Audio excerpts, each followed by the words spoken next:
Il-Partit Nazzjonalista għażel li ma jieħu ebda passi kontra d-deputat Edwin Vassallo li fil-Parlament ivvota kontra l-liġi tal-ugwaljanza fi żwieġ.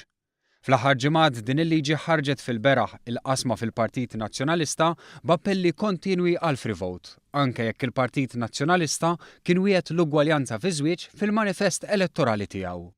Fid-dawl li dan il-vot ħieles ma jingħatax, Edwin Vassallo qam fil-Parlament u ivvota kontra. U dak iż-żmien kien intqal li eventwalment tittieħed deċiżjoni fuq x'passi dixxiplinarji se jittieħdu.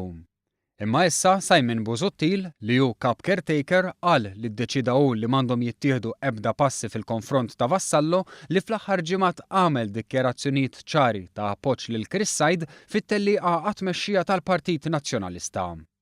Fis-stqarrija tal-Partit Nazzjonalista intqal li kien fuq proposta tal-kap Simon Busuttil li l-Kumitat Eżekuttiv tal-Partit Nazzjonalista qabel li m'għandha tittieħed l-ebda azzjoni. Dan għax fi kliem Busuttil issa il-Partit Nazzjonalista irid iħares il quddiem b'sens ta' għaqda. Min-naħa l-oħra nnota kif kien hemm deputati oħrajn li vvotaw favur anke jekk ma kinux konvinti.